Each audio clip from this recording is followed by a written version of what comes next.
self-control. Gravity is all that I know. She's over me. She's over me. She caught me with her hypnotic dance. She holds me here with only a glance.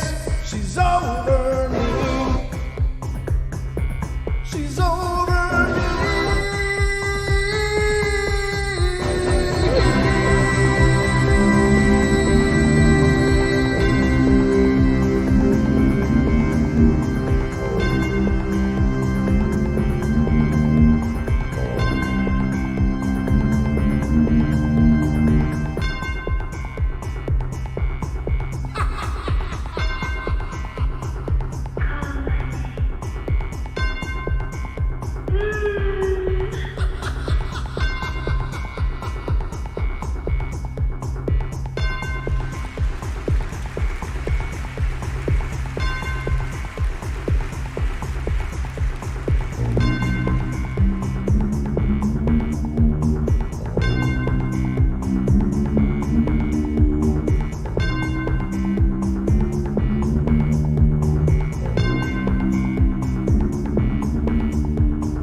The claws in my heart, I can't let go, I'm breaking apart, controlling me, controlling me.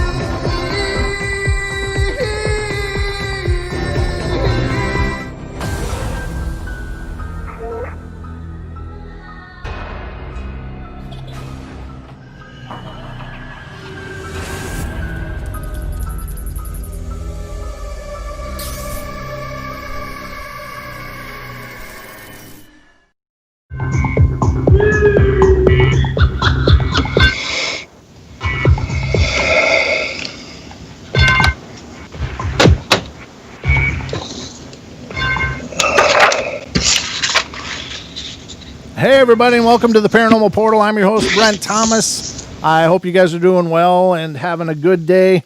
Thank you all for joining us here on the Paranormal Portal, and I hope you're having a great day and having a great weekend. We are off to our Saturday night special.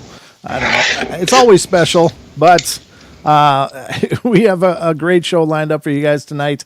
But by we, I mean my good friend and co-host, Mr. Don Longbeard. And that would be me once again. Wow, that was kind of a slow unmute there, yeah, buddy. You know. He was like, yeah, maybe. Oh no. It's sound card issues. I have the finger of power. Yeah, here. you have a finger, all right. I'll give you an extra one. No, thanks, sir. I'm trying to cut down. Oh, okay, all right. So anyhow, right. So how are we tonight? I think we're good. I think we're doing good. All things considered, we've been kind of hitting the ground running, but we actually were pretty prepared before showtime, which is no way. Prepared? Which is sometimes a stretch for us, but we were on time and we're set to go. And we, as I said, we got a great show lined up for tonight. We are welcoming Mr. Dan Hammond of the Phantom Faction podcast, who is joining us tonight live here on the show. And without further ado, let's bring him on.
investigators of the paranormal, Uh-huh. and they're based out of southwestern Ontario as well.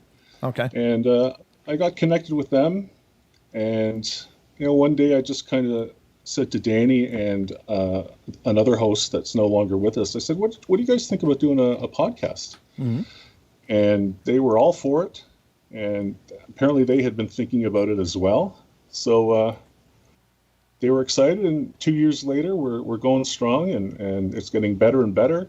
We're getting sponsors now. We're getting some really cool guests. I mean, all of our guests are cool, but we're actually getting some quote-unquote celebrities on. We're going to be having Patty Negri from Ghost nice. Adventures on very soon. Yeah. Rochelle Stratton from Ghost Hunters. Fantastic. And so once you break that celebrity mold, then people kind of go, "Oh, these guys are serious, and they're the real deal," just like you guys. So we're as real as we know how to be. I don't know, I mean, we're certainly doing our best. But it is the neat part about it because, doing a show like this, as I know you're aware, I mean, I was a paranormal enthusiast long before I ever started doing a show. So I was listening to all these people like Wes Germer and Jim the Bear King down in the Bigfoot Outlaws and so many of these people, Linda Godfrey, etc. And then to have an opportunity to meet them and to work with them, it's really a really cool feeling. And it's just kind of, I don't know, that whole bucket list thing. Like, yeah, I want to meet this person someday, and I've got to. So that's been a lot of fun meeting these people that I'd been listening to for years. yeah, for sure. I'm also an artist, so I get to do a lot of comic book conventions, and I get to meet all these celebrities. And some of them have some of my artwork, like Tony Todd from Candyman, Norman Reedus from Walking Dead. He has some of my artwork, so I get to meet a lot of cool people. Oh, that's but cool. Now I'm like, I could care less about the TV celebrities. I want to meet guys like you. I want to meet I'd love to meet David Paulides from Missing 411 and pick his brain. And now I'm getting to meet Patty Negri and Rochelle Stratton and people like that. So people with similar interests, right? Right, and I think you're right. I think that there certainly celebrities, and I'm not putting celebrities down. I mean, they entertain us, right? So they pretend to be people. Job, right? They pretend to be something, and they put on these these amazing displays of action and or whatever it happens to be, and that's fantastic. But you're right, they are just pretending to be somebody. It's cooler for me. I'm with you. I like to meet the people that are really doing things and moving the bar on this paranormal field of ours, because for the longest times it was just these little pocket groups that were kind of paying attention to the paranormal, but now it's just everybody's talking about the paranormal, and it's just it just keeps getting bigger and bigger, and the dialogue keeps expanding and expanding, and it's just really cool to I guess create bridges and have these discussions and share ideas with all these other people all over the place. That's right. And you go on Facebook, and there's a million different paranormal pages devoted to anything you can think of. Sure. Remote viewing, Bigfoot, the Dogman, the Rake, everything. And it almost seems like those taboo topics, the things that you wouldn't talk about around the office water cooler, are pretty normal now. And when you start talking to people, there might be someone standing on your peripheral, and they hear the conversation, and they go, "Hey, I've got a story for you," and I've never told it, or this happened 30 years ago, and you're the first one I'm telling it to. So I think it's a really good thing, because I mean, it's not something that we can prove. Right. But it's something that guys like you and I and Don and so many others know is absolutely 100% real. Mm-hmm. Yeah. Right. Well, now speaking of experiences, and I don't mean to push you ahead here, but you've had a bunch of experiences yourself. Oh, I've had a ton of experiences. Now, I didn't start getting into the investigations until about 3 years ago. But I grew up in a haunted house. When I was 3, my dad I was born in Toronto, and my dad grew up in Toronto in a rough neighborhood, and he saw the way, the big cities were going, and he always dreamed of having property out in the country. Mm-hmm. So we moved out to a place called Caledon, and it's beautiful out there. It's all roaming hills, farms, forests, little pockets of towns and everything. Very, very safe, very, very quiet. And my dad found a house that had been, I guess, empty for a while, and the grass was up to your waist and everything. And he bought the home, or we bought the home, and I moved in when I was 3 years old. And from that point on, I used to have terrible, debilitating nightmares. Oh. And these nightmares, they weren't things that a 3-year-old kid would, talk about or come up with. You always think 3-year-olds will be like, oh, there's a boogeyman in the closet, the guy under the bed, that pile of laundry in the corner looks like a demon at 3 a.m., that kind of thing, right? So, Sure. but I started having these terrible nightmares about endless fields, as far as you could see, of these cogs and machinations turning, and almost like the innards of like a steampunk style watch or something. Mm-hmm. And my father would always end up in the dream inside these machines, and they would be pulling him apart, like ripping his arms out, pulling eviscerating him. Like that's heavy stuff for a 3-year-old kid to come up with. Right. And this went on for years, and it was always the same theme. And my mom, who would come running down the hall and try and console me and everything, she would always say that I was pointing at the man in the corner. Oh. And obviously she didn't see who was there. Mm-hmm. And that was a suppressed memory until a few years ago, when my mom reminded me about it, and it all kind of came back. And we found out that the previous owner of the home had committed suicide in the basement.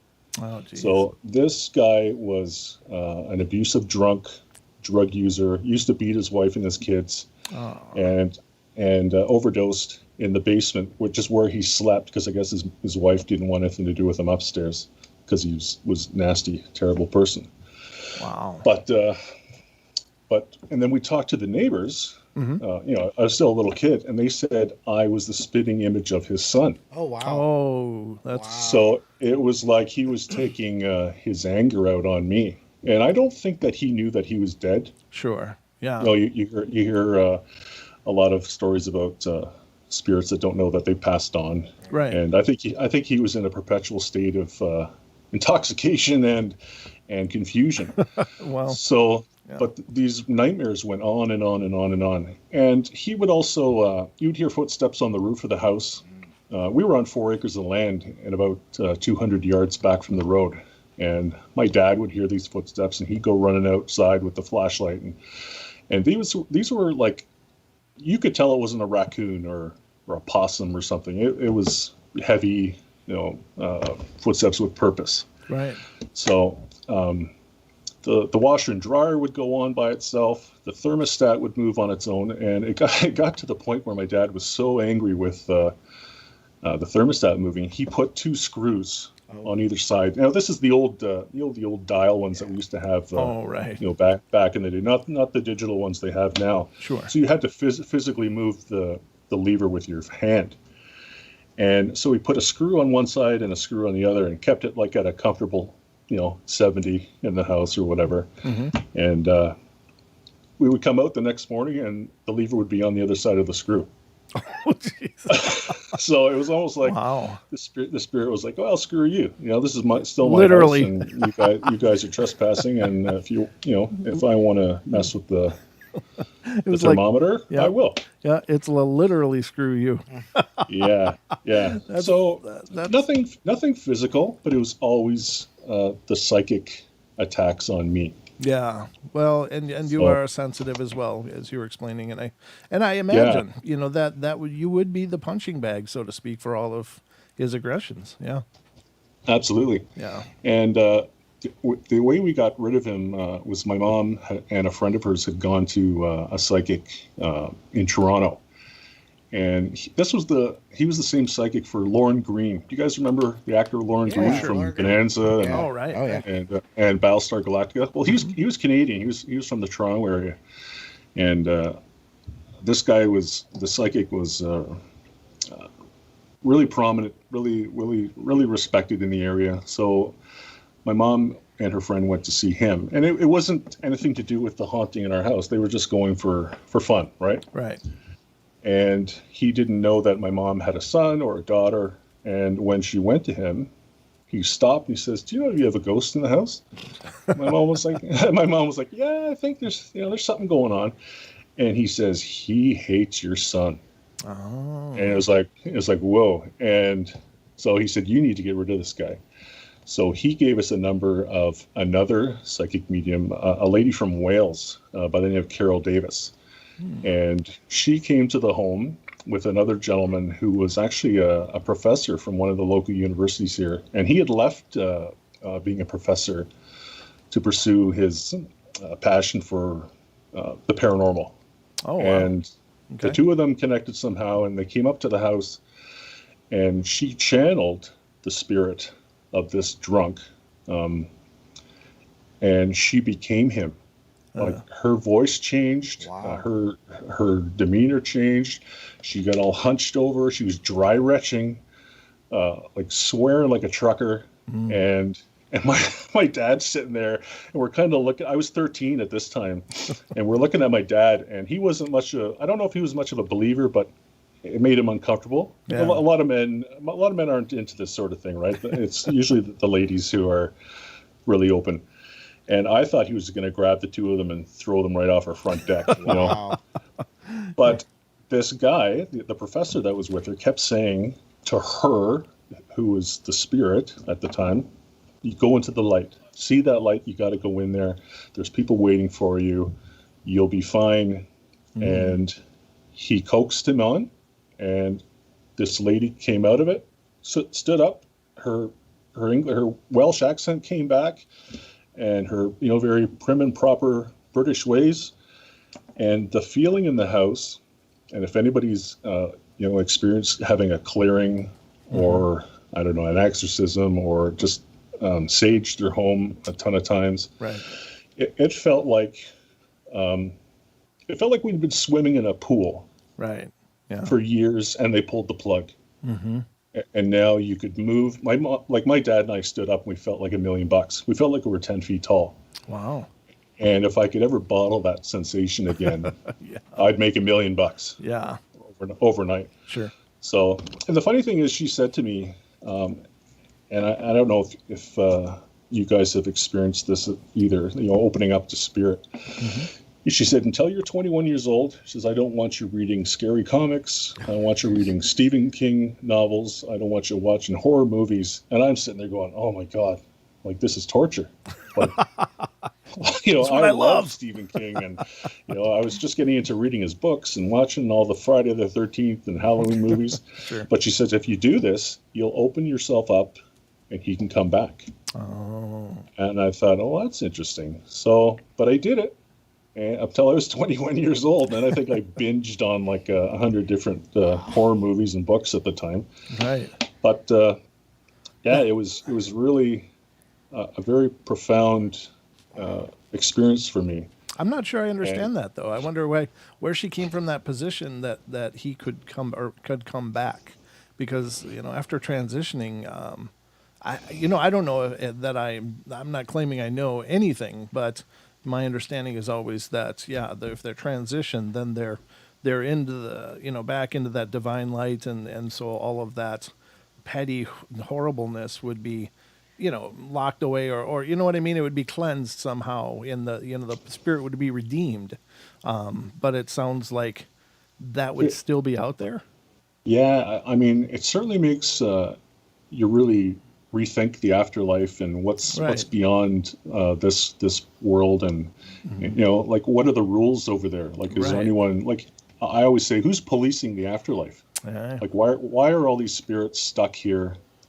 Who's guiding them? It changes your perspective, especially if you're raised religious. or even semi-religious, or even if you are agnostic and you have a little bit of an interest in religion, just for the the theology and history and everything. But it really makes you wonder, like, really what's beyond this world, for sure. Yeah. But I know that, like, I've got a good friend of mine who does clearings remotely. And she only deals with the demonic and malicious stuff. Oof. And she always tells me, she says, Dan, they'll come back if they want to. Sure, yeah, they will, but they don't transition anywhere. But if you make it uncomfortable or make it a crummy situation for them, right, and they don't want to come back, right? They'll be like, oh, this is too much of a bother for me, right? And they can certainly be bound as well, in that regard, to a degree, depending on the intensity of the entity. But yeah, I've heard that as well. In fact, Ed and Lorraine Warren they did exorcisms, but they said there's no guarantee this is it. It could be a week, it could be years, it could never come back. But, don't rest on the laurels of it being over. Mm-hmm. And sometimes it takes years to get rid of these things, even human spirits, right? Depending on their own powers and attachments. Yep. Yeah, exactly. That's intense. That's really intense stuff. My hat goes off to your friend because, I do know an exorcist or two. And it seems that really taxes these people. I mean, you know what I mean? They're like the bouncers of the spirit world, so to speak, and they got to deal with all this stuff over and over, and they're ugly, ugly spirits, Oh, you should hear some of the things that she describes to me. Oh man! And I've seen some crazy things. Sure. Like I said, I've got some. I don't even know what I would. Qualify them as or define them as, but I can see such every once in a while, usually human spirits, but then every once in a while you'll see something you're like, that doesn't look right. And but you know what, it's all like my friend, it's all about your mindset too, right? Because one of the big things that I've learned, especially from her, is acknowledgement is empowerment. And this is something we've talked about on my own podcast, is that, people that have attachments or they have something go on in their home, first it's the fear, and then it turns to anger. And they start yelling at these things and swearing at them, and they think that their bravado is going to help, right? But you're just empowering them because you're acknowledging them and you're getting worked up and they're feeding off that energy. Right. So the best thing to do, and I know it's hard for a lot of people, especially if something goes flying across the room or you see some dark hat man or shadow man or something in your room, just ignore it as best as you can. Put on some music, happy thoughts. Because they hate that. Sure. Right? So, because she has a waiting list of up to a year and a half to help people out. Oh my God. So, wow. Yeah. So, like, for the people that may have something at home and they're really looking for some help, you'd have to be positive. Get out in the sunshine. Yes. Ground yourself. Get out barefoot in the grass. Yeah. Surround yourself with positivity. Sage the house. All that sort of stuff, because it's the intention too, right? Yes. Yeah.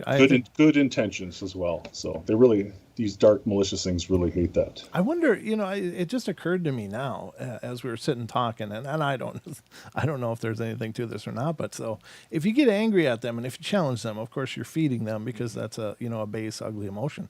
What if you loved them? What if you cast love at them? And would that be the inverse then, that they would be repelled by that? I don't know. Maybe you should ask her that. Yeah, if you get a chance, I'd like to, and then let me know. Especially if it's like a hot, sexy demon, right? Well, not according to our buddy Zach. Like in Ghostbusters when Dan Aykroyd's laying in the bed there and his getting his pants pulled off, right? And the hot ghost hovering above him. But yeah, that'd be an intense haunting for sure. But no, I'm just maybe if at the Playboy Mansion it was haunted. Oh. Well, I just mean that, if the inverse of that emotion was given, the empowering emotions are the dark and angry ones.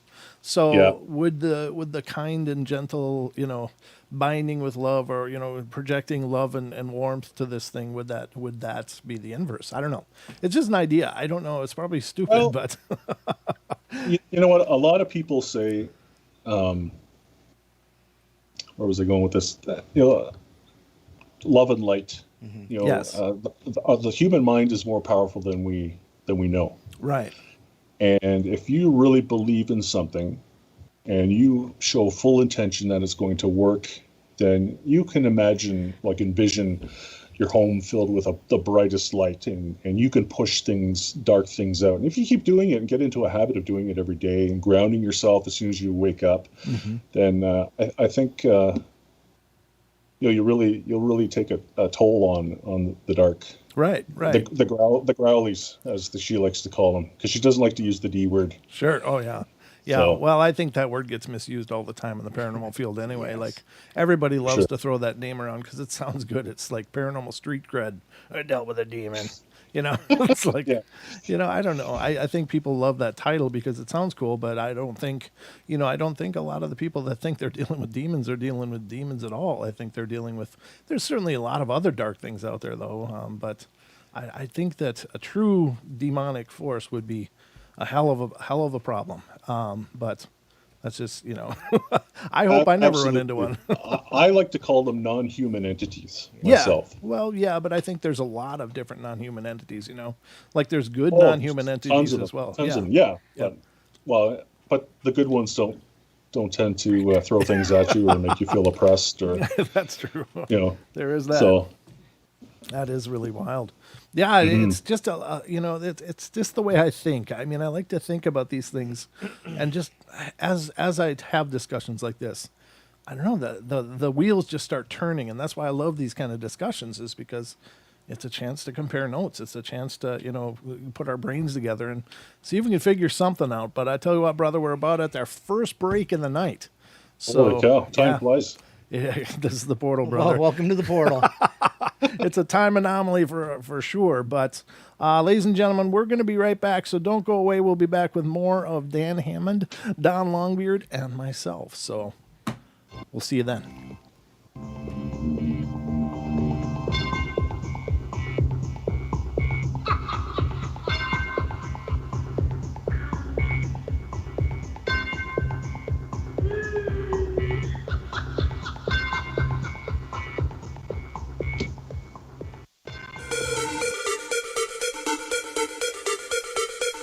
The reviews.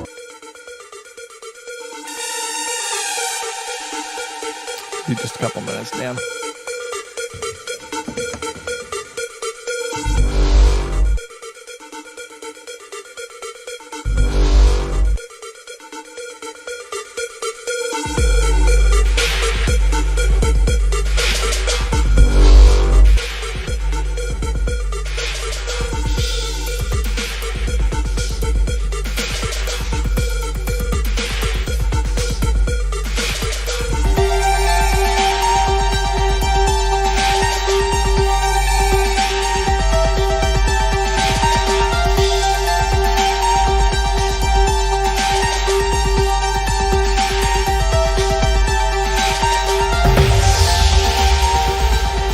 Yes, I know, Lewis.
Ladies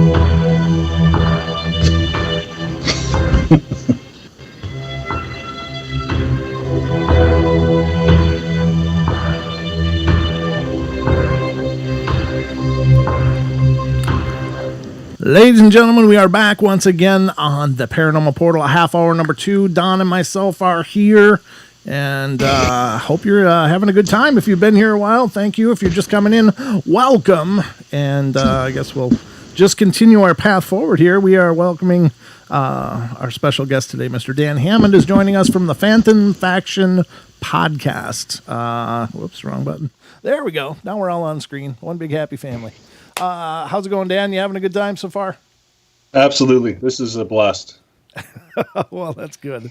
That's good. So we've had quite an intense discussion already, but I guess we only made it through one of your experiences so far because we just kind of spiderwebbed after that, but that's beautiful. I love that. And I'd like to hear more of what you've experienced. Okay. So one of the investigations, one of the first ones that I went on with SHIP was a very haunted farmhouse in Dufferin County, which isn't too far from where I live. It's near the town of Orangeville. Mm-hmm. And this couple, husband and wife and the 2 kids, I think they were in their late teens at the time, moved into this beautiful home. It had a hobby farm, and they wanted to have some horses, cows, chickens, that sort of thing. And they moved into this house and had crazy amounts of paranormal activity in there. The first night that they moved in, the front door got blown in. Wow. Like it almost looked like a SWAT team coming through the front door. And there was no wind. It was a nice summer evening, no breeze, nothing. And they kind of wrote it off as, well, they don't know what to think, but life goes on. And from there, they would hear the piano in the front room play. They would hear a woman singing in the hallway. They had a guest bedroom where the bed would get unmade all the time. Things would be moved. They would see shadows out of the corners of their eyes, that sort of thing.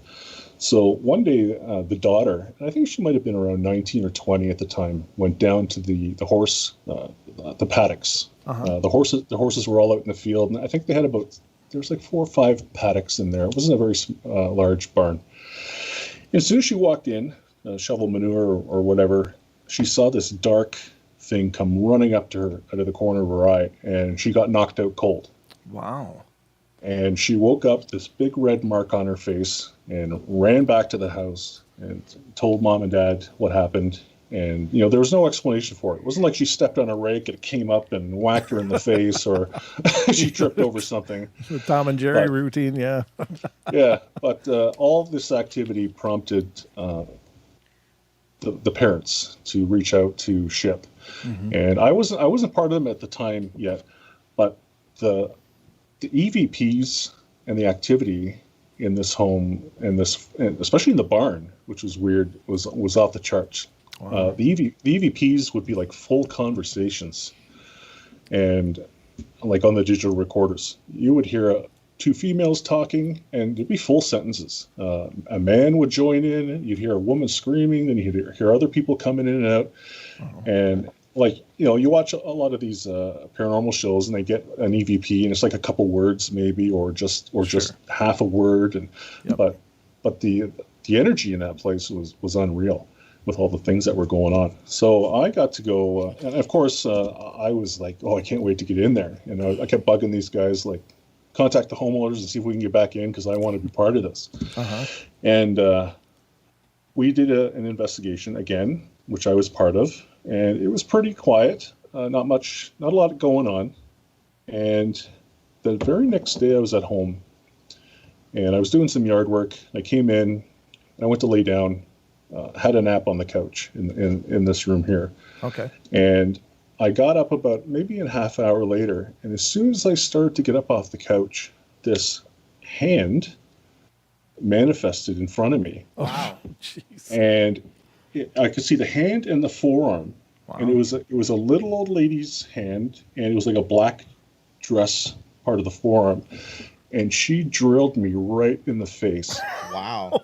Oh, yeah, she cracked me right here, like up, upper left lip, and she hit me so hard, my head snapped back, and Oh my God. like I heard the smack, I felt the hit, and I was like, "Holy crap, what the heck just happened?"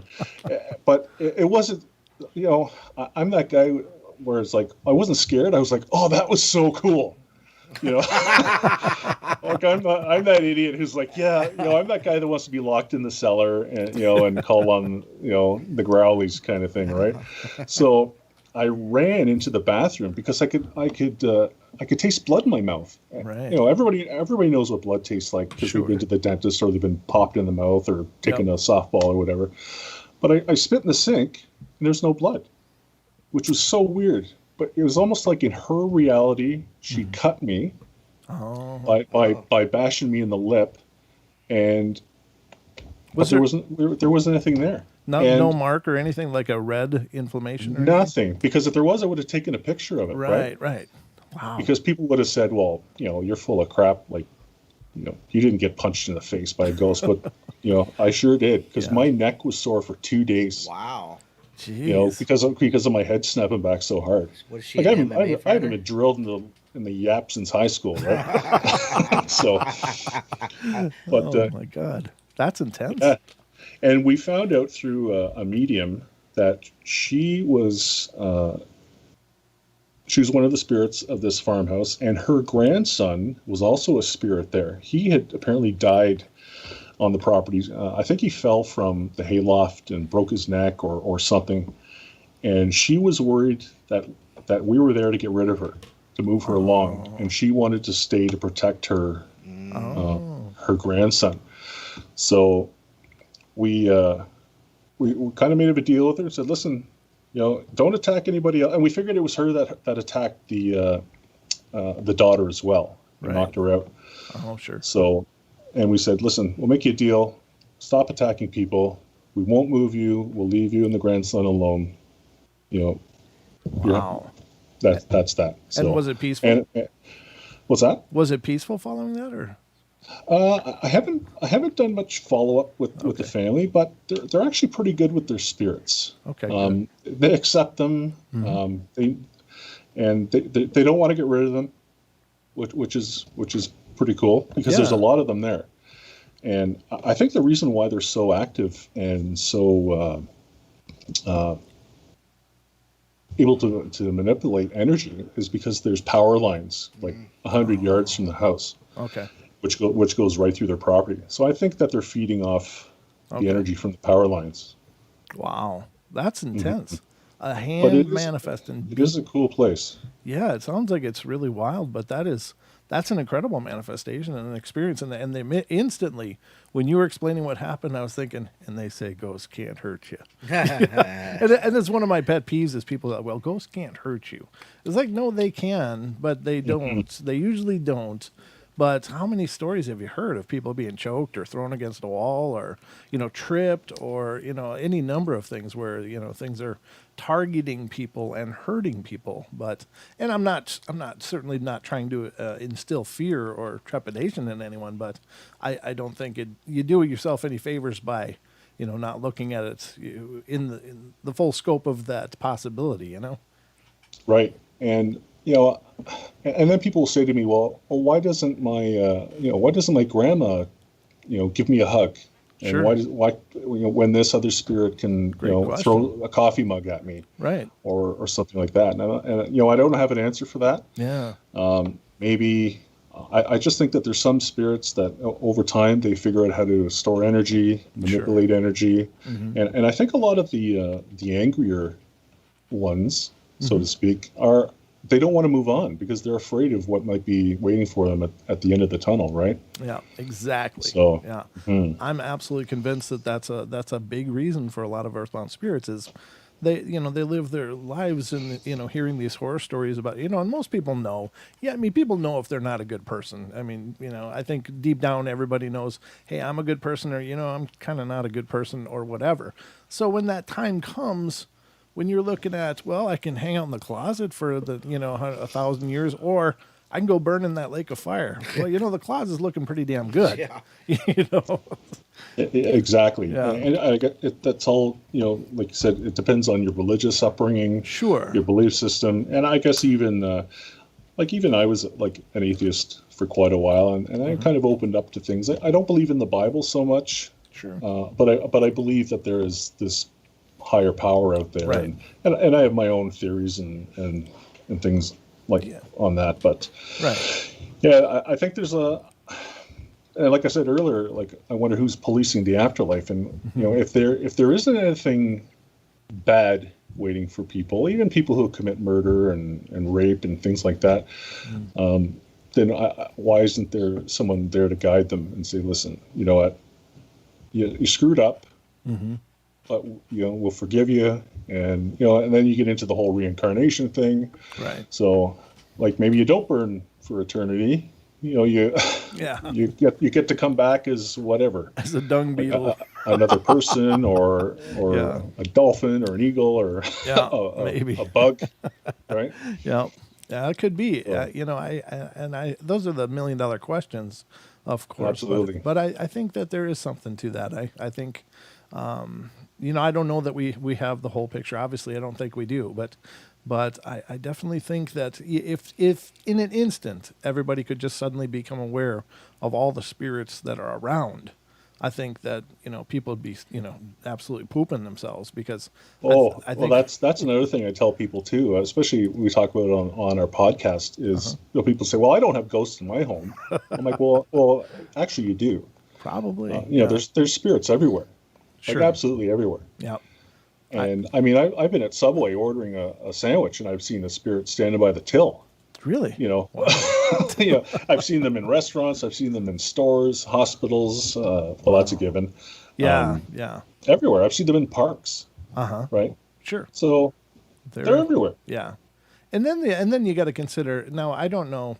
I've heard these theories, and I think there's something to it, because I don't know. I have to watch how much I try to say, because it's not that it would be inappropriate or anything, but just that it's hard to substantiate some of the ideas in my head and make them make sense, and to have a dialogue. But I wonder about things like the amount of energy we put off throughout our lives, and in our days, and going through good times, bad times. We're always radiating energy, and of course the objects and space around us absorbs that and becomes imprinted with that, and that's one of the reasons that I think you can go into a house and just feel like, wow, I just feel so comfortable here. It feels like such a warm, wonderful place. And then you can go to another house and just be like, ooh, I don't feel right here. And it doesn't necessarily imply an active haunting, but it's this permeation of the energy of events that maybe have taken place in that space throughout however long a time it is. But do you think, I'm kind of asking your opinion here, but do you think that at some point could that energy actually gain a sentience or a consciousness of its own? How do you feel about things like that? Man, that's a deep one. Right. It ain't all softballs here. You need to write a book, philosophy, ghost philosophy. I actually have written one, but it's not published yet. Ghost philosophy sounds great, though. Yeah, it does. You know what? Well, you hear about the residual hauntings all the time, where it's not intelligent, but it's like that imprint, like you said. Yeah. And it's that stored energy where people, well, every night at 10 o'clock, I hear these footsteps going from the bedroom to the bathroom and then back. Yeah. And that could have been like the little old lady that lived in the home, and that was her routine. Yeah. It's nothing to be afraid of, but it's something to acknowledge. And I don't know why in the big picture that's a thing, quote unquote. But I don't know. There's so much. There's so many questions, not a lot of answers. Yeah. Yeah. And I love talking to guys like you and other investigators and psychics and mediums and remote viewers.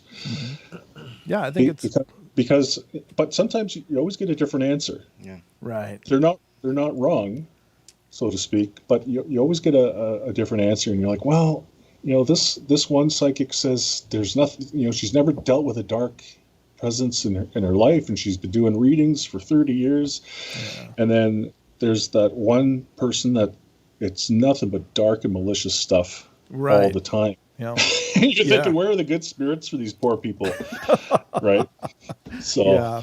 Well, like, I don't know. Some people just, I don't know, just tend to attract the crap, right?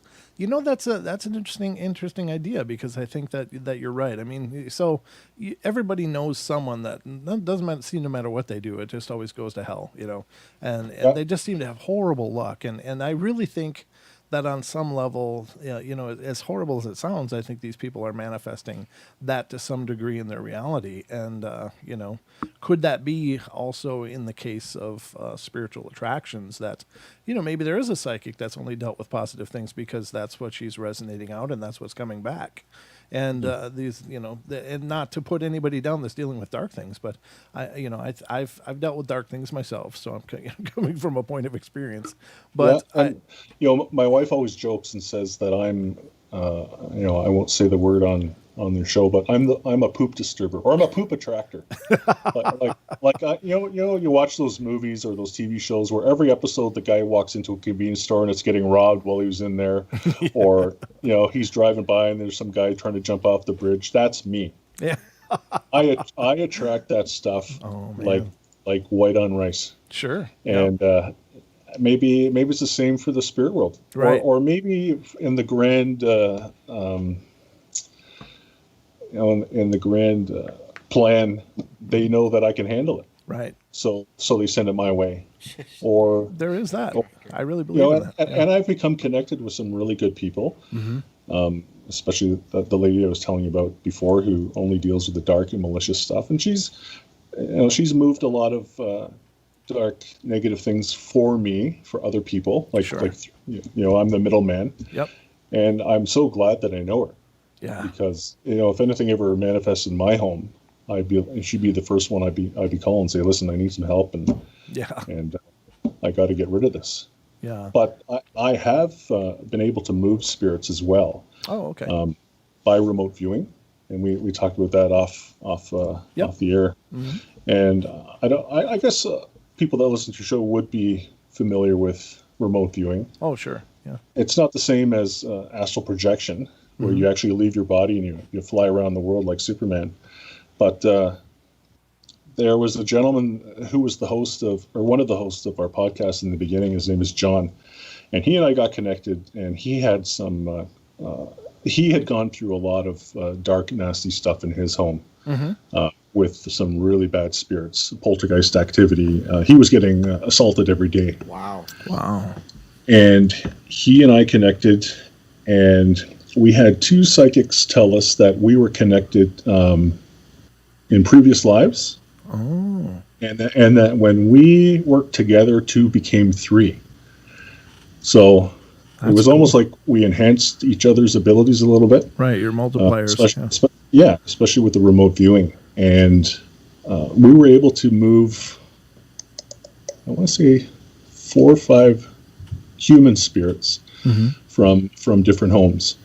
One we did was in Goshen, Indiana. I've never heard of this place. Okay. One in Queensland, Australia. A couple of local ones, and I think that's about it. The rest were in Ontario, but one in Indiana, one in Australia. And when you're remote viewing, you can see these spirits while you're kind of looking around these homes. Wow. John always joked, like, I'm a big guy. I'm 6'7", Oh, geez. 300 and none of your business pounds. And John was just a little guy.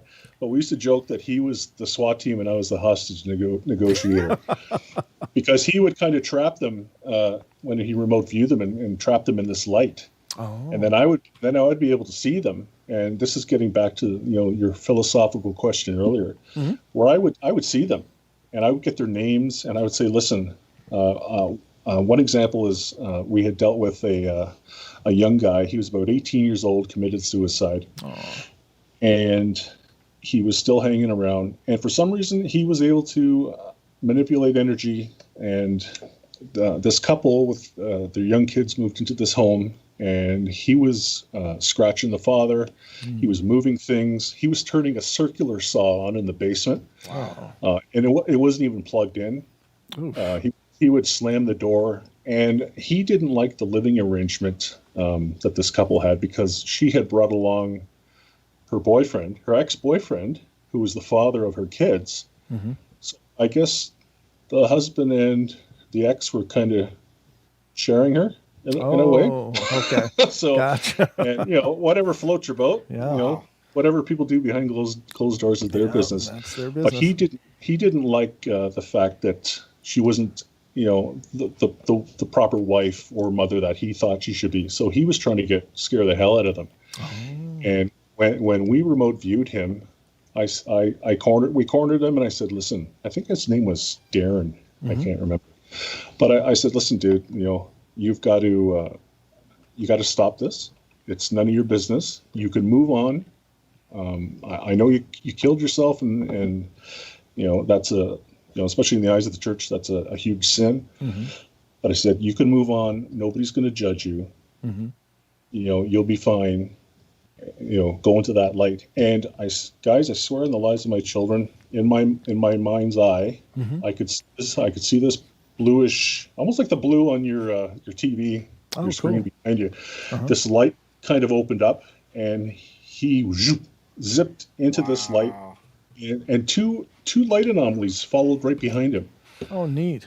Wow! And it was almost like there's two other spirits there, and they saw the opportunity to move on. Oh, wow. And it was the light's there. Let's get out of here. Our ride's here. Let's go. and as soon as the Uber, the spiritual Uber is here, right? and as soon as he was gone, like the atmosphere in the home changed, and I think we kept in touch with the couple, mm-hmm. and the house went quiet. We'd moved on. We'd given that little encouragement, mm-hmm. and I said, listen, you're good to go. Wow. Nobody, there's no lake of fire at the end of the light for you. There's probably family, loved ones, that sort of thing. You're human. You made a mistake. On you go. And I think that's important, in fact, for any investigation that the people, and you're talking about remote stuff, and we have a friend, actually a few friends that work together to do a very similar thing, and it's been really cool having a show, because we get people reaching out to us too, like, hey, I'm dealing with something horrible here, I need help, and it's been great to have that resource, and they've been able to really step up and be there for people. So it's really, my hat's off to you guys for doing that as well, because I think there's a lot of this out there. I think there's a lot of these people that are just, for whatever reason, stuck or afraid, or, for whatever. They can't move on. They don't know how. They don't know they're dead, or whatever, any number of situations. But I think even in paranormal investigating teams, there should be somebody with that knowledge, because, I can't imagine. Absolutely. A lot of these spirits want to be. One of the things that drives me nuts, like, I love those shows. Like, I'd love to have my own show. I'd love to have all those guys on the show, on the podcast. But the one thing that infuriates me is they go in, they say, these people need our help. Yeah. They go in there, they do an investigation, and then they bugger up. They just leave. Boom. Yeah, exactly. Yeah. And I think you should always have, a medium, a psychic, a clairvoyant on every paranormal team. Yeah. And just for the safety aspect too, right? Sure. Right. A lot of people take the paranormal investigations for granted, mm-hmm. and there's a ton of teams out there. Like, there's one in almost every town, every city now, and it's people like, they want that experience. They want to see things move. They want to they want to catch those EVPs. Yeah. But you have to be careful what you might take home with you. Right. Yeah. You see, there's that really popular show that we all know and love, and that one guy who, he's very dramatic, and over the years, he went from just a regular guy with normal, and he turned into Bono Kirk. And he's always showing off his pipes now, and he's all black and dark, and he's got a dungeon in his basement. It's like, oh, dude, like, you've got to get rid of that stuff, right? That can't be good for you. No, I hear you. Yeah, he kind of turned into a cross between Bono and Captain Kirk there for a while. Like, what are you That's doing? right. What are you doing? But anyway, I love the show. Don't get me wrong, but it's just, Oh, so do I. Yeah. And you know what? It'd be a dream to meet some of those people. But Yeah. you absolutely. know, but you have to be careful. Don't take it for granted. Protect yourself, ground yourself, Yep. Yeah. and go in there with good intentions. That's often when we have people on our investigators on our podcast. I'll say, "Listen, what do you guys do to protect yourself or to keep any negative attachments from coming home?" And a lot of them go, Uh-huh. "Nothing." and then you get to know them, and they're like, "Oh yeah, I'm going through a divorce. My kid hates me, and I lost my Yeah. job, and my dog's foaming at the mouth." And it's like, well, come on, dude. Like, Yeah. Protection. you probably have something going on at your house, Right. and you need to clear it up, or Yep. or they just have terrible luck, and but There's that too. I tell you what, you brother. can't blame the paranormal on everything, but No, there might that's be true. some aspect to it too, right? Absolutely, brother. But we're about at the hour break, so we're going to go to our next break, ladies and gentlemen, and we'll return for more of the Paranormal Portal with special guest Mr. Dan Hammond here. So don't go away. We'll be right back.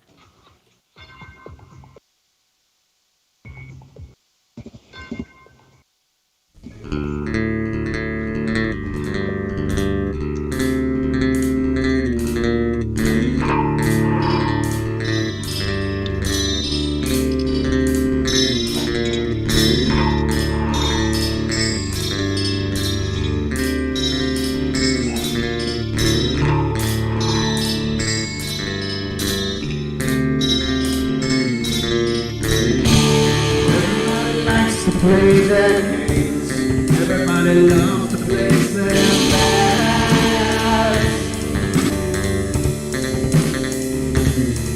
They don't understand the price I paid. They don't care to comprehend.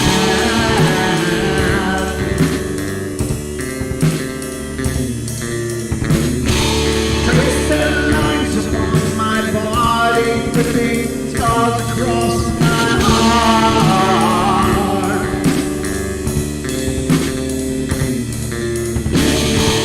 Raining anger pours inside me, and their lies keep falling apart.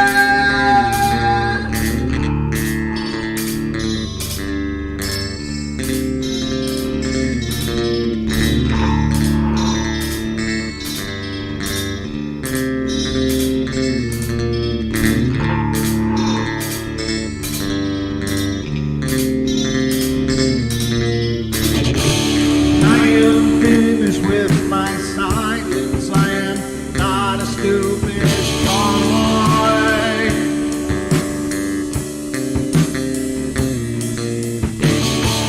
No more breaking me with kindness. Just you dance upon my joy.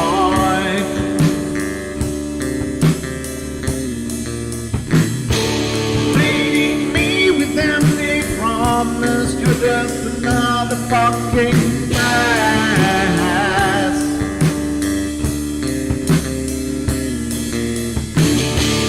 Taking off the slice of my sanity. Just make sure that you're well fed.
Carolina's not like those she's with. They're attracted to the one thing about her that's different from themselves. Her life force is very strong. It gives off its own illumination. It is a light that implies life and memory of love and home and earthly pleasures. Something they desperately desire, but can't have anymore. Right now, she's the closest thing to that. Poltergeists are usually associated with an individual. Hauntings seem to be connected with an area. A house, usually. Poltergeist disturbances are fairly short duration, perhaps a couple of months. Hauntings can go on for years.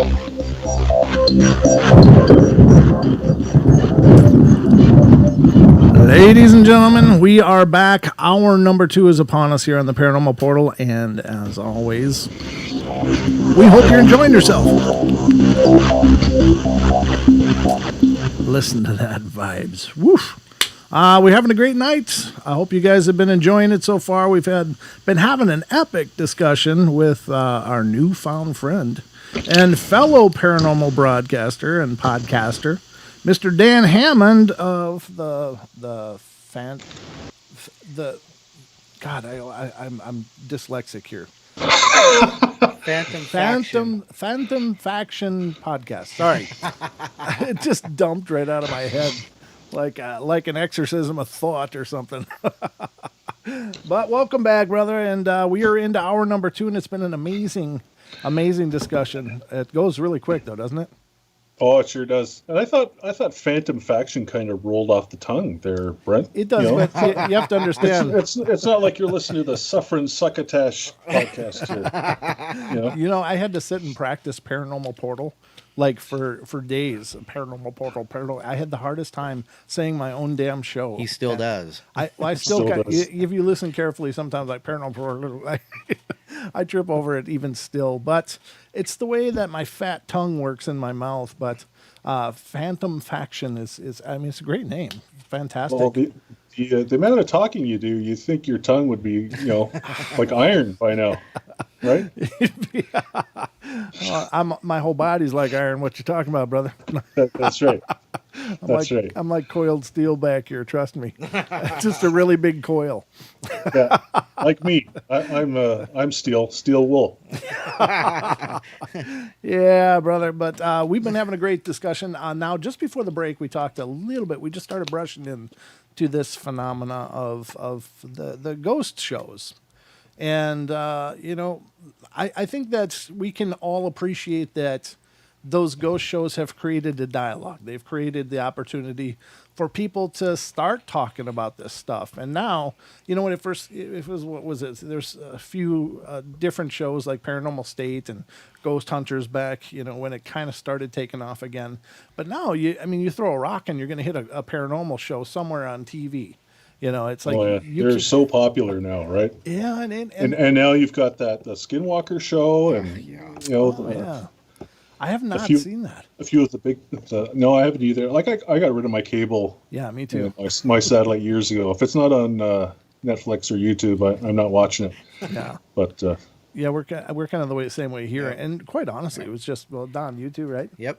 Yeah, I just don't have time. I was paying for this thing that we weren't using, and the only thing happening on my was garbage. There's garbage on them, and I love watching those ghost shows. Don't get me wrong, but it's just that you're paying these premium prices for something that you might watch one night in a week, and it's like, you know what, screw it, I'll wait till it comes on to Netflix or Prime, and I've got both of those, and that works great. I like the whole TV on demand thing.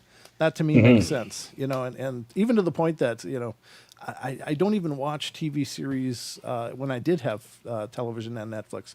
I wouldn't even bother watching the weekly series. I watch the weekly ghost shows but no other series because I hated the idea of waiting a whole week. So I'd be waiting until the season is done and on Netflix, and then I just boom, plow through it, So, Yeah, the but- binge watching is the best thing, I think. It is. Although I've probably missed a lot of my life, but that's all right. So, but what these ghost shows, I think the downfall of them is that they've created paranormal research as this new thrill ride for people. Like everybody wants to do it now because it's cool and it looks exciting and it looks like it'd be fun. But I think it's caused a lot of people to go out and possibly even cause a lot of trouble for other people just because they don't know what they're doing and they're aggravating an already charged situation and riling up spirits that people then have to live around following that. And I think there's a lot of people out there doing it wrong.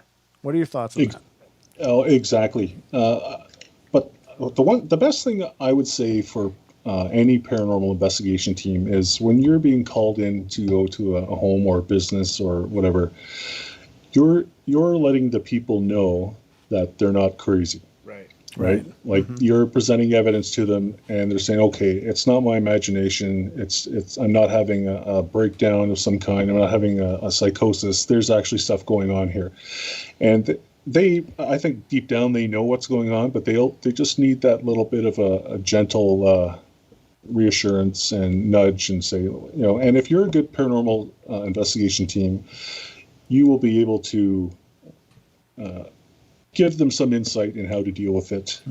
Maybe connect them with a psychic or a medium or someone that can clear the home or deal with it, or don't deal with it at all. If it's just something, if it's an old family member or the former owner of the home, then maybe you're going to be like, okay, they're not here to do harm. They just want us to know that they're here. We can share the space and life goes on. Right. So. Especially when people do renovations, you always hear about when they do renovations. The activity goes through the roof because maybe the former owner of the home is like, hey, I put that bathroom there for a reason, and now you're tearing it up and putting a TV where the hot tub used to be, or so and people get attached to things, right? Sure. Yeah. So. And it's just that gentle nudge or just that support that you should be giving as well. Yeah, I think you're right. I think the acknowledgement part goes a long way. Right. And it goes a long way when people just have the dialogue to say, hey, I know you're here. I can tell you're here, but here's the deal. I'm okay with you being here, but and have a discussion. Because especially if you can find out that it's just a regular earthbound spirit, sure, nothing dark and growly. Yeah, you can say, listen, they were people too, right? They had personalities, right?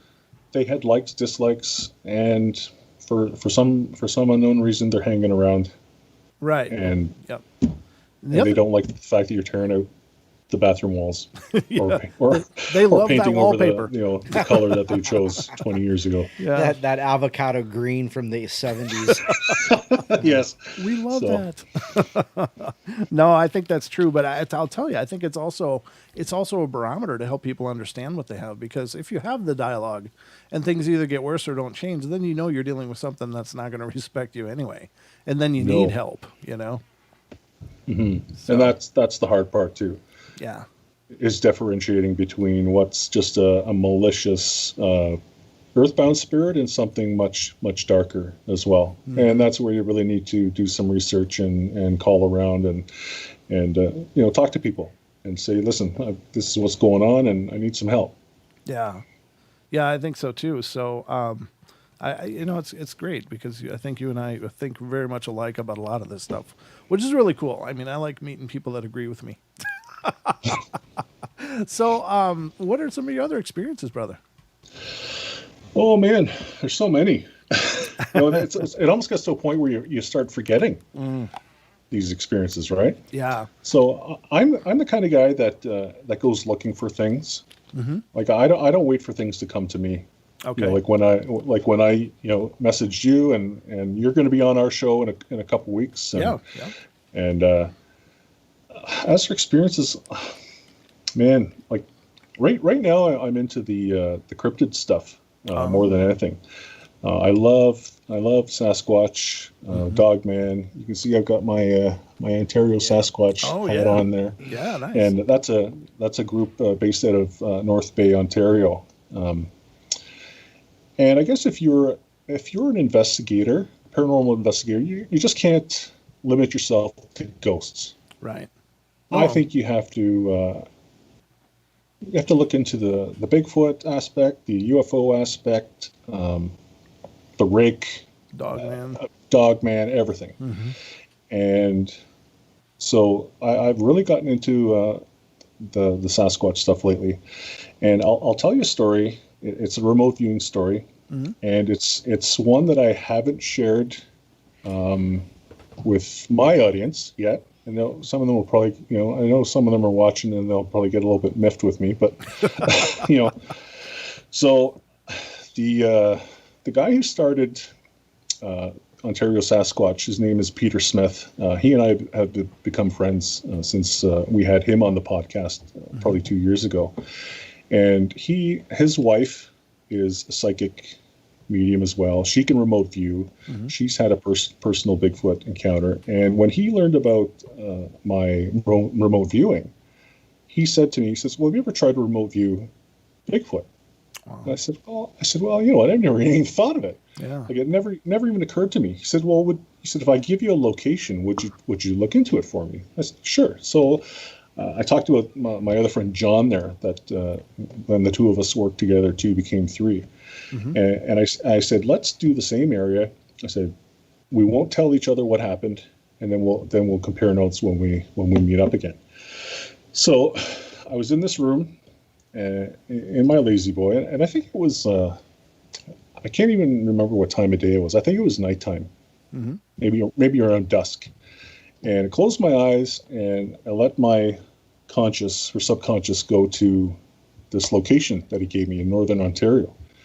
And at first, and this is a first for me remote viewing, I was hovering over the bush, and I could see down. I could see rocks. I could see the trees, a little bit of water, and then moments later, I was standing on the forest floor, and everything had gone from color to almost like a black and blue. Oh. Like when you watch an old black and white film, right? So everything was black and cobalt blue. So the air was this bluish, grayish tinge. The trees were black. The floor was black. And you could see the definition of the leaves and everything. So it wasn't like a pitch black. Sure. But and I'm standing there, and I was like, and in my mind I'm thinking, well, this is, maybe this is my imagination. It's nothing I'd ever experienced before. Right. But I don't know if you. I mean, I've listened to a few of your Bigfoot people on the show, and I think there's a lot more to Bigfoot than just flesh and blood. I think there's a very, very paranormal aspect to the creature. People say they control their vibrational rate, they can disappear. People have talked about following their tracks in the snow and the sand, and then they just disappear. Right. Like, how does something so large just vanish like that? Yeah. So I think, and this is just my opinion, I think that they are interdimensional. Okay. Because when I was remote viewing them, I saw this doorway open up, and it wasn't like a portal, like a tear in the sky. If you ever read Hunt for the Skinwalker, the two scientists were up on the ridge and they saw a tear open in the sky, and this Dogman type creature came out, scrambled up the hill, and then this tear sealed up behind them, and these two scientists ran like hell. Yeah. But it was almost like a human doorway. It opened up. It was blue, and standing in the doorway was the silhouette of a Sasquatch, and it had the conical head, the big shoulders, and it was huge, and it knew that I was there because it looked right at me, and it stormed off to my left, and I'm sitting there going, holy cow. And I looked, and what I think was a juvenile Sasquatch came out, it didn't have the conical head, but it had like a flatter topped head, and it came right into my face. It knew I was there. It was almost like when you go to the zoo and you're looking through the glass and the monkey's kind of looking at you and giving you the quizzical looks, and it's like, what's this thing all about? Sure. And it was doing this, and then the mother came out of this doorway, grabbed it, gave me the dirtiest look, and the two of them, exit stage left like the other one. And then 3 more large males came through this doorway. They had the conical heads, huge shoulders. They all gave me a dirty look, sideways glance, and then boom, I was back in my family room, eyes were open, and I was like, what the heck was that all about? Right.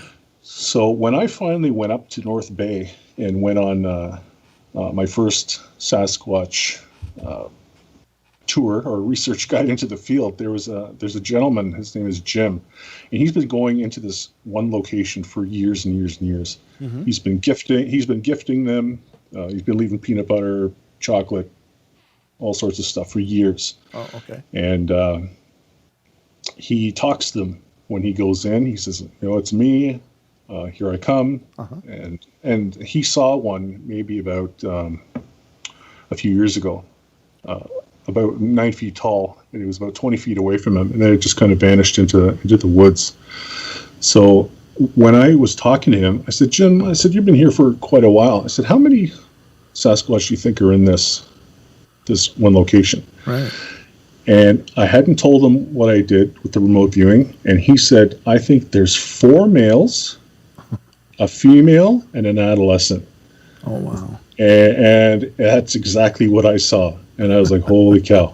And I kept my mouth shut because it is a bit of a fantastic story. Yeah.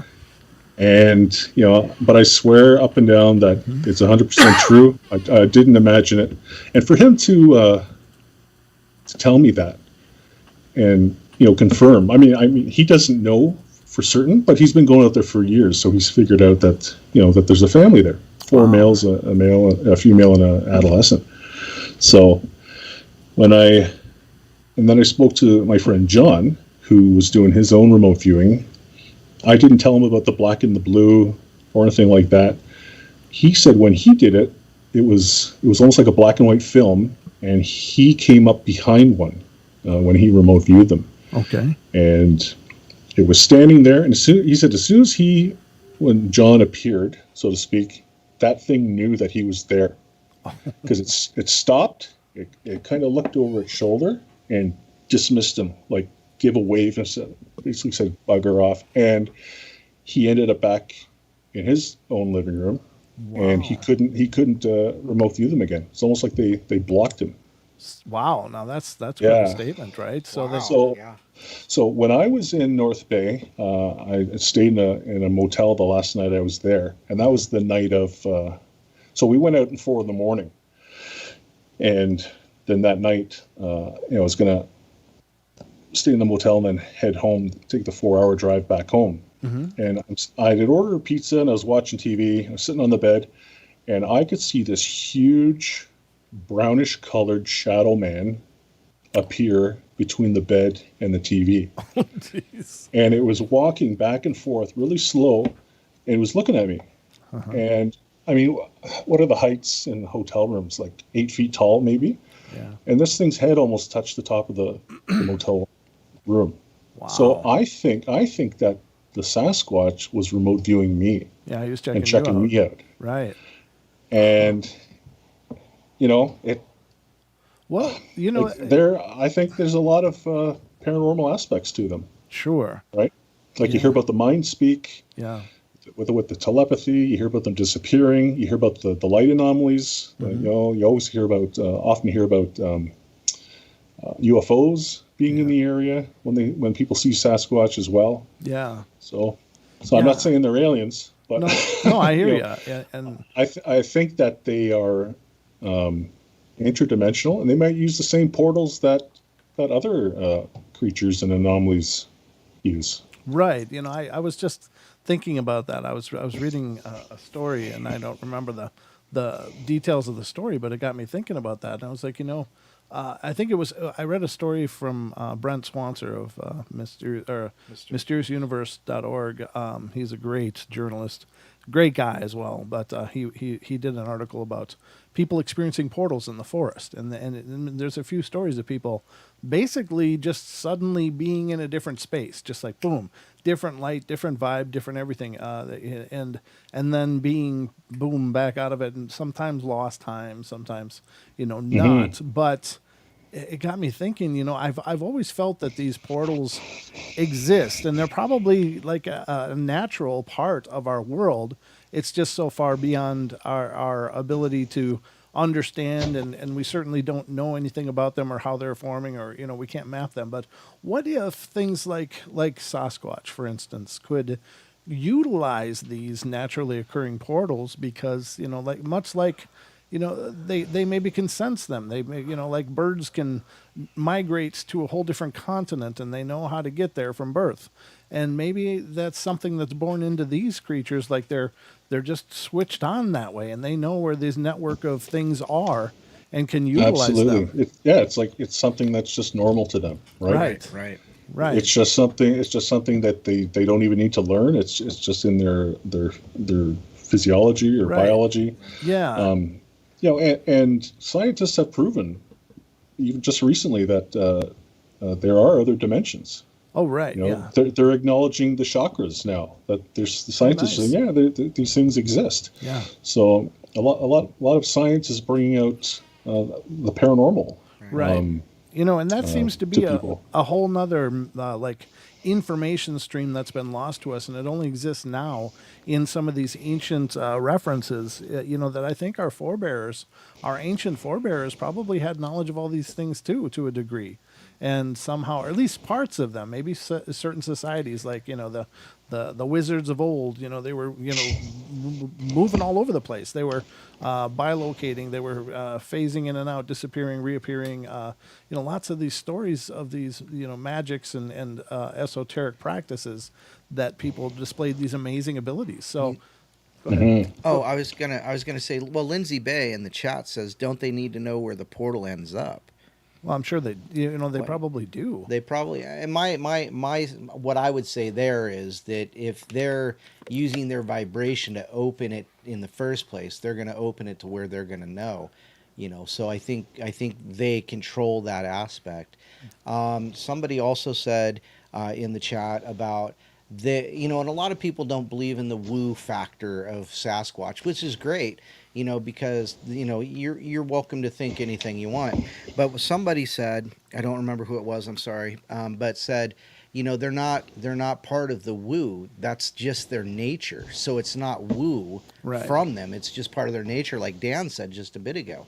It's just the way they are. So it's not woo. It's just who they are. Right. I mean, you think about things like a monarch butterfly, and it's got the brain of a grain of sand, but it knows to get to like South America, or Central America, or wherever they go. They know to get there, and then they know to get back all the way up here. Now, I know. Most adults couldn't figure that out if they didn't have maps and GPS and stuff.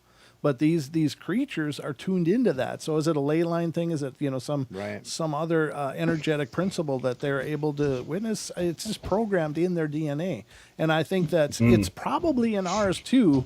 But we've been numbed and stupefied into this, 3-dimensional world with, all this mass media and hyper reality and technologies and stuff, and the pace of our lives, that we're so far off of balance. But maybe we know that on a genetic level too. Absolutely. Yeah. Like even like a deer or a turkey, where they see different light spectrums. Yes. Where hunters spray their clothes with this special spray to keep this light spectrum from illuminating them when they're out in the bush hunting. Oh, so maybe, and you hear about infrasound. Sure. Where certain animals like wolves and tigers and even giraffes can project this infrasound, and a lot of people say that Sasquatch can too. Yep. And because you hear a lot of stories where people will be out in the bush and having a great time, and then suddenly they're losing control of their bowels, they're vomiting, they're having terrible panic attacks, these feelings of dread, and they're like, "What the hell's going on here?" Right. And then they hear this roar, which sounds like the T-Rex from Jurassic Park. Yeah. Yeah. And they're running with loaded drawers back to their truck or whatever, or back to the whatever. Sure. And so if they can do that, who says they can't, Well, travel through a portal or a vortex? Because Right. they do exist. Sure. Right. Yeah, and you know, people are experiencing these things just by stumbling into the right place at the right time, kind of thing. So I think that you know, they may just be opening and closing on their own, but these creatures are just so dialed into that they know when they're going to open. They know what time of day to be in certain spots in order to traverse through this doorway to go here. I don't know if they control them. That's a little hard for me to get my head around. But maybe if they're aware of them or are dialed into that, then, you know, well, we're going to go to break here. So we'll come back to this on the other side. This is just such a interesting conversation. And Dan, I got to tell you, I'm loving talking to you, brother. You need a 3-hour show. No, God, no. Oh, no. Well, we'll just keep doing what we're doing. But we'll be back, ladies and gentlemen, in just another couple minutes for the last half hour of the show. And don't go away. That's an order.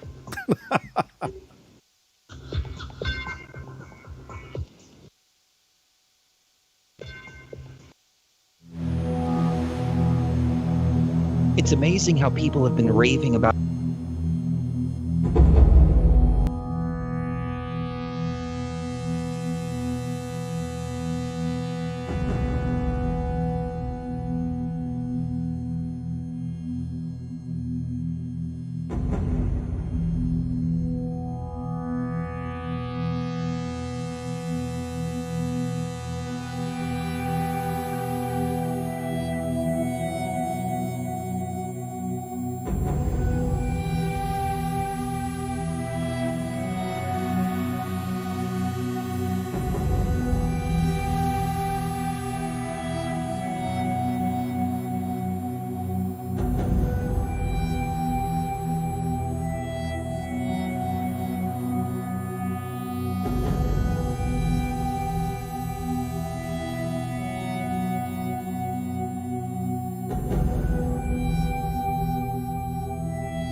Ladies and gentlemen, this is our last half hour of the show.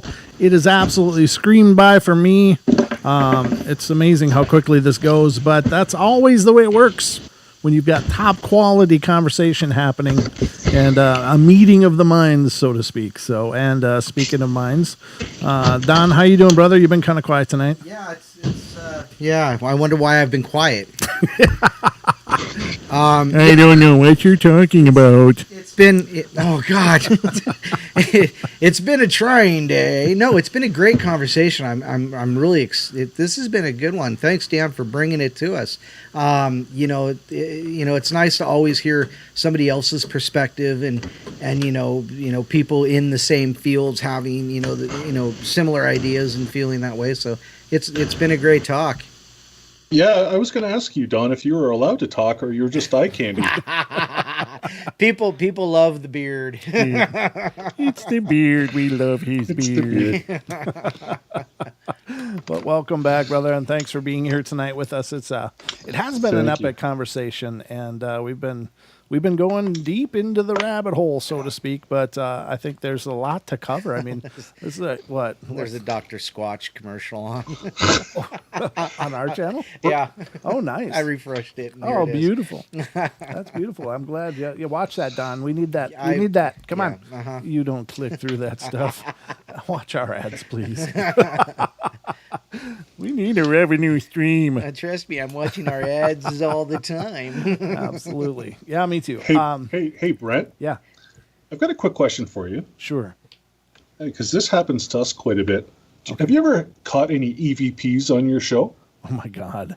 Yeah, I just a couple nights ago I was doing a show and long story short, Don, did you see the new edition behind my chair on the wall? Oh. It's a coconut head. It's a coconut head. So yeah. let me just get into this There's for a a second. coconut head on the wall now. A coconut head. This is my new addition. For those of you that have been here, I picked them up at a yard sale, and it was a freebie. Did you cleanse it? No, I didn't. Oh, he's got a dark attachment to him for sure. Yeah, he's got some energy. That was my same impression too. But I brought him. Better take him outside and put the torch to him. Oh no, we're gonna keep him, but we're gonna do some work on him and make him a little kinder and gentler. But so I brought him in, and that whole night, I heard these voices popping in. The first night he was here, I heard voices popping in, like partial words, and sometimes it was a female voice, sometimes it was a male voice, and there was one point where I was talking about cleansing. And I even marked it. I put a post on our Facebook, facebook.com/Paranormal Portal Radio, and with the timestamp. And I just talking about cleansing. And all of a sudden you hear, yeah. Yeah. Like he's agreeing with me. Often when we used to do our podcast quite a bit in a very haunted theater. Danny, the other host, had access to this place because he's part of the theater group. Uh-huh. And we used to get tons of EVPs while recording. Oh yeah. Wow. Yeah, we get growls sometimes, we would get voices, all sorts of bizarre things. So I just I usually watch your show more than listen to it. But I just had to ask that quick question because I talked to a lot of other podcast hosts and they've never mentioned getting any EVPs while they're doing their thing. Yeah, it doesn't happen often. I mean, here's the thing is it's hard to substantiate because we're dealing with so many connections and interfaces and the interwebs and, so there's so much complexity and technology built into this that, technology is quirky, but I'll tell you, we've had some weird things go wrong. A lot of weird things go wrong on this show. Yeah, the MIB loop was the best. Yeah, we had one time we were doing a show about the Men in Black. And we got knocked off the air and could not reconnect. Now, I'm not saying it was a government thing. It was just really weird. When we did finally reconnect after about 15 minutes, the network had gone into playing a backup just because it's a fail-safe built in. If it's dead air, it'll go into playing a backup. So we were able to connect, and that should have bumped the backup off the air. But what it did is it bumped the backup off the air, but it kept a loop of it. And then it would take anything we said and build a bigger loop and a bigger loop and a bigger loop. And it's if it's in our back episodes, we've showcased that a couple of times. Yeah. But it was the most bizarre thing ever. I mean, it just Oh, it defied I'll have to logic. check that one out for sure then. Yeah. Well, and then when it looped back though, when we were finally able to get back, our psychic friend Deb Varner was the sound file that started to loop. Yeah, and the funny thing was is every loop, it would degrade. So we had this, it was like twisting the voices up and stuff. It was like, oh yeah, this is all kinds of weird. But it was just at the tail end of the show. So after that, we just shut it down. But yeah, let me just tell you that saging and sweetgrass are a regular staple here in the studio. Yeah, sometimes when our stuff doesn't work the right way, I envision a ball of pure light around it, and sometimes that helps. Yeah, sure. That's funny. We were just talking about balls of light last night. The envisioning balls of light around people, and for protection and for keeping people safe. So yeah, I guess you can do it around things. Yeah, I too. do it all the time. Yep. So yeah, it's a really, that's my go-to. It's a powerful one. I think it kind of goes hand in hand, and I think it has to do with the fact that we discuss this energy and ideas all the time. So we're basically pushing that out, and of course, what you push out is what's come back. And so it doesn't surprise me at all that things notice. And Yeah, the universe is a funny place. It is, and I've often, Don and I have often joked that there's like an amphitheater of unseen people going, "Hey, watch this," Watch how they react to this one. Yeah. Watch the guy over there with the beard. Yeah. Oh, you know what? If I, one day when I'm gone, and if I can come back and haunt people, I will. Someone's going to pay the price. I'll be pulling pranks on people and doing everything I can. So that reminds me of a story I heard a long time ago. There was a situation where a guy that was really beloved in his town. It's a very small town, but he ran a shop and he ended up dying. And everybody loved this guy, and he was a real social butterfly. And people kept seeing him after he died. And he continued to visit people and pull pranks on people and do stuff to various people in that community. But the thing that they noticed is that every time he appeared over a period of time, he looked worse and worse. Like, I don't know what that is. Was he pushing too hard and his energy was just getting all screwed up or what? But they talked about how he started out looking just like him, and then after a while he just looked really, really frail and like almost like he was falling apart.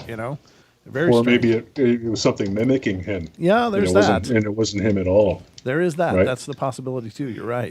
That's a consideration. Another one that I found really wild, and this one really blew my mind because I'd never really considered this. Is one time we covered a story on the show, and it's one that I talk about a lot because it still really cooks my bacon. But this woman was pregnant, and her husband had to go over to Iraq, and so he was scheduled to come home, and she was very pregnant and getting close to term. But she got the visit. Well, it turns out he was killed, by a IED in Iraq. And of course, here she is, this expecting mother. Her life was just starting, and then this guy just passed, and it's horrible. And she the story goes on to talk about how she was just distraught for the remainder of her pregnancy. And one of the things she would do, because she was so pregnant, is she'd go lean on the kitchen sink and just bawl, just sit there and bawl.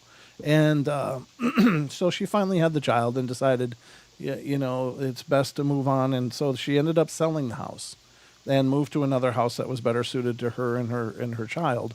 And some people bought the house. Well, she was visiting with the neighbors that were still there.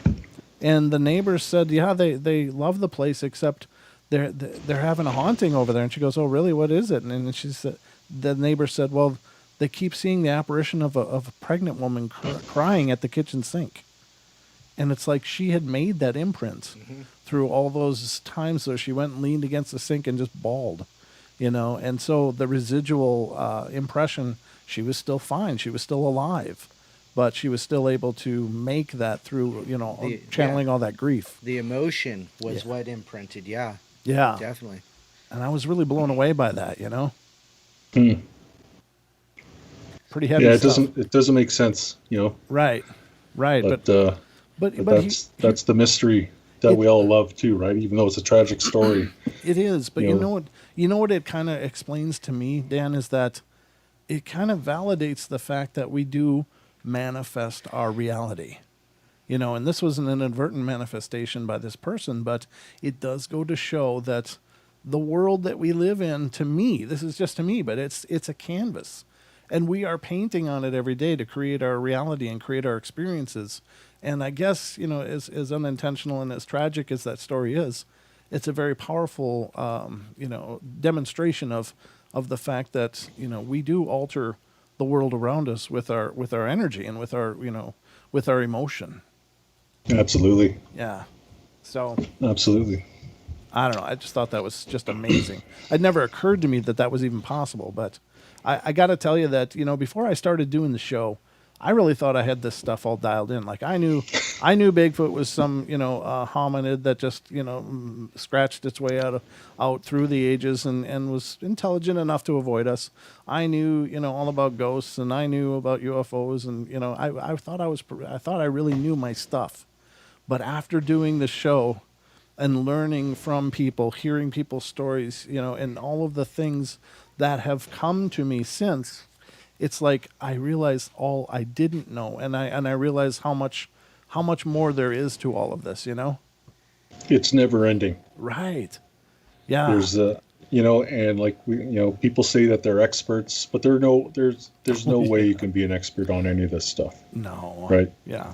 Unless one day someone actually finds a Bigfoot, shoots him or runs him over with their car. They just find one that he tripped and fell and broke his neck, and they drag him out of the bush. Yeah.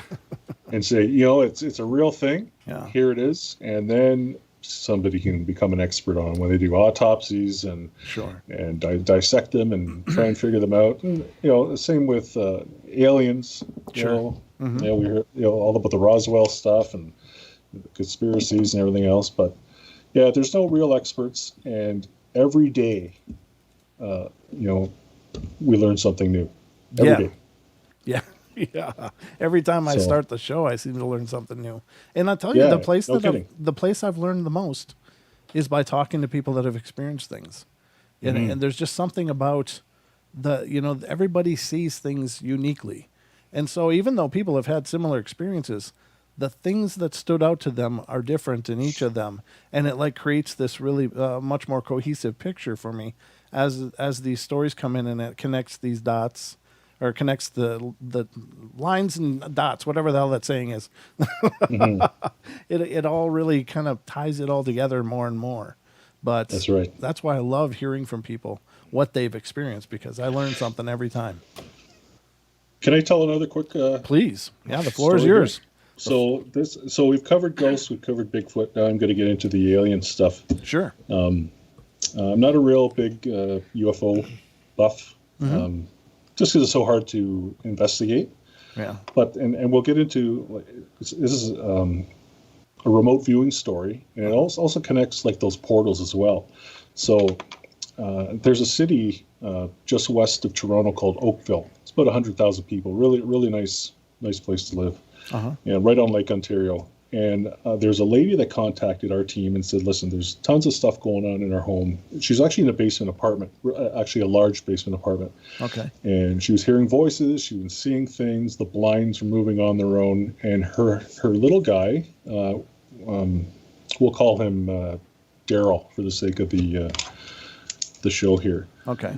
He was 5 at the time. And he would come out and say, Mommy, I'm seeing this white owl with these big black eyes in my room. Things are moving in his room. He's getting woken up, all sorts of stuff. So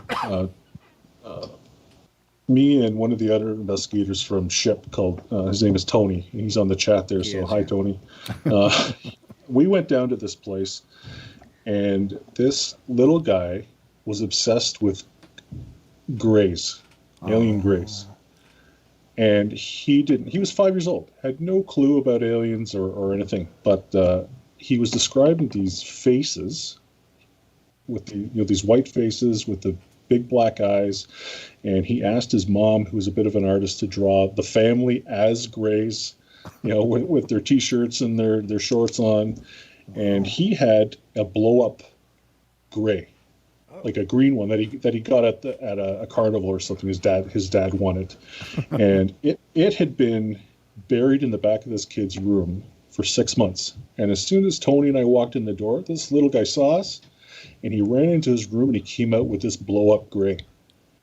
And his dad says, man, he says he hasn't touched that thing in 6 months. Wow. So it was weird that all these synchronicities were coming together, right? Uh-huh. And so the other fellow, John, the guy who could remote view with me, well, I said, let's check out the house. Let's do our thing and see what we can come up with. Mm-hmm. So John lives 2 hours away from me. So when we did our remote viewing, we did it pretty much around the same time. Mm-hmm. And when we both went into this home, we could see this portal, quote unquote, in this kid's room, right in front of his closet. And it was like a blue pulse of light, like almost like a heartbeat coming out of the floor. And John, who's much more intuitive than I am, mm-hmm. he said, we were going to say, we were going to text each other with what we saw, because we didn't want to be influenced or swayed or think, one guy's full of crap and the other guy's, just going along with him. Sure. So when I went there, when I remote viewed the place, I saw this energy, this pulse coming out from this kid's room in front of his closet. And I've got my eyes closed, pitch black, and these 3 gray faces came out of the black, like I'm sitting here, and they just came out and looked right at me. and you always hear about grays always being in 3s. Okay. Right? And guys, it was like I could have kissed them. They got so close. Wow. 1, 2, 3. And I opened my eyes and I was like, whoa. I didn't want any part of that. I'll deal with ghosts. I'll deal with demons. I'll have Bigfoot throw rocks at me all day. But when you get into that sort of thing, I was like, man, that's creepy. Wow. So Tony from Ship, he said, what did you guys see? He's all excited. So I said, well, I'll text you a picture of what I saw. So I went on Google Images, typed in grays, kept the image, and I sent it to him. And John, 2 hours away, he drew a gray or a couple grays, took a picture of it, and then sent it to Tony.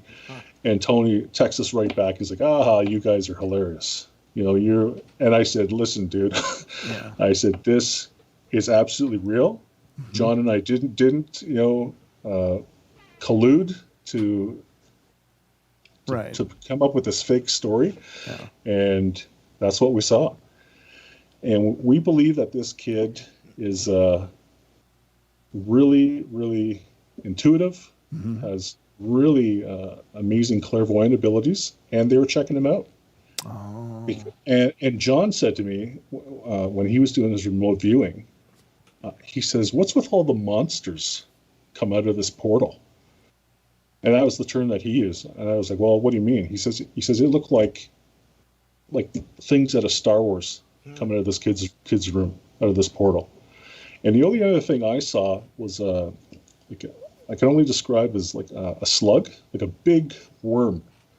Oh. Remember that show, that movie Tremors? Yes. Yeah. So those things that were going underground, it looked like that, but it was like when I had remote viewed the Sasquatch, it was the same blue, cobalt blue, on black, and it came flying out of this portal like a rocket, and went straight towards the living room area. And I opened my eyes and I was like, whoa.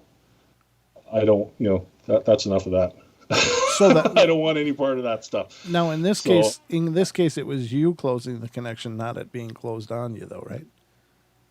Yes, okay. Because that was because when I went there, I envisioned closing this portal, and like I said, the mind is a powerful thing, right? And if your intention is there, it can really benefit you. Mm-hmm. So I dropped a steel plate onto this portal, and I pretended I was like using almost like a gun to drill these bolts into it to keep it down. Mm-hmm. And that's when I did it. that's when this worm slug thing came flying out just before it hit the floor. Oh wow! And it was almost like oh, I got to get out of here, or I'll be stuck, right? Or I won't be able to hang out in this home or whatever. But the activity in this home is unreal, and unfortunately, I think there are other spirits coming through the same portal, and you often hear about demons and spirits and aliens and Bigfoot all using the same portals. Right. They might not be aware of each other, but it's almost like how the three of us are talking right now, and everybody is in the chat room. Right. Is that we're all aware? We're not aware of each other, some of us, but we're all using the same cable lines, or we're using the same fiber optics or the same airwaves. Right. But we're not aware of each other. Right. But they exist, right? So it's another thing to think about as well with the paranormal aspect of things, the supernatural side of things. Absolutely. I mean, it's unfortunately the good thing is that there's so much to this that we don't have to worry about running out of material for our shows. No. No. So we're down to about the 4-minute mark, brother. So I want you to have some time to let people know about your show, how to find your show, how to get involved in what you guys are doing. Yeah, so it's called the Phantom Faction Podcast. We're Canadian-based, southwestern Ontario. Most of our listeners are in the USA. Awesome. Cool America, which is cool. America. But you can find us on iTunes, Spotify, Castbox, Google Play, any podcast hosting site. We have an Instagram page, Facebook page. Brett, you're going to be on the show very soon. Yeah, the 31st. We'll get to pick your brain and find out more about you, because I don't really know much about you. So, and I wanted to keep it that way because I wanted to ask you, how you got involved in all this, and sure, and maybe we'll get the big sexy guy on one day as well. There you go. That's you, Don. Oh, I thought he was talking about Cade there for a minute. Yeah. No, right. I'm looking forward to it. I think it's going to be a great time. Obviously, this has been a great introduction. Yeah, it's nice to be a guest every once in a while instead of always being the host, right? Yeah, I've been on a lot of shows, and I've enjoyed every one of them. It's just cool to kind of kick back and just not have to drive the bus. I can just kick back and just have a conversation. So for sure. Yeah, but that'll be coming up on the 31st. Yes, how long is your show? Then we'll put it up about a week after. It's all recorded, and then we edit it and put the music in and all that good stuff. Fantastic. And how long is your show? What episodes are how long? An hour? Usually about an hour. Yeah. So are ours. I mean, we're usually sometimes our listeners complain and say, "Oh, I wish you guys would talk for a little bit longer." But I think an hour is good. Yeah, it seems to be. It seems to be a good formula for us too. And if they want to hear more of you, then I guess they'll keep tuning in, which is always a good thing. Yeah, I hope so. And we'll. I like the fact that you had me on the show, and it was easy enough and easy enough to get you on, and it's a bit like a big family, right? Right. Like in the chat room right now is Cade Moya. He was from Australia. He's what? And he's got the Believe podcast. Very cool. Good friend of ours, but he's been a great friend, and we've got this really cool network of people like the Duke of World Bigfoot Radio, and then Wes Germer has been amazing for us as well. We're just very, very grateful the connections we have made, and I'm all for expanding that and making more people a part of what we're doing, because I don't think a lot of people look at this like it's got to be a competition, but I don't feel that way. I think we just gotta No, not at all. And you've had Robin Moonshadow on the show, as we have many times. Yeah, Robin's wonderful. Amy Bew from Ohio, the other Sasquatch researcher. She's been on our show. Yeah, and I'm talking to Duke already from World Bigfoot to get him on one day. So Duke's it's a good networking. Duke is a fun interview because he's got a truckload of information. It's like a 53-foot trailer. Fall with the triple trailer. Yeah. So squeezing an hour out of Duke, I don't know how you're going to manage that, because I don't know how you're going to manage saying anything. Just get ready to listen. Just get ready to listen. He's got a lot of info. That's okay, because when I listen to your show, when you have him on, He's fascinating. Yeah, he is. Duke's a great guy. But that's going to about wrap it up for us, ladies and gentlemen. I just want to make a statement that to those of you listening on TFR, iHeart, TuneIn, and TalkStream Live, stick around because Paisley Wild will be coming up next with the spaces between. And she's got 2 full hours of fantastic discussions and information, esoteric and pagan information. So great show, a lot of fun, and definitely help support her. That's going to do it for us. I'll be back tomorrow night with the Night Terrors, so I hope you guys join me. And that's all I got. Don, anything quickly? Good night. Okay, that's pretty quick. I need food and bed. All right. Love you all. Be good, be kind, be nice. Take care of each other. Help each other out. Find the magic in every day. And remember to laugh as much as you can. Good night, everybody. We love you all, and we'll talk to you tomorrow night. Good night. Thanks, guys. Thanks, everyone. All right, take care, Dan. Thank you.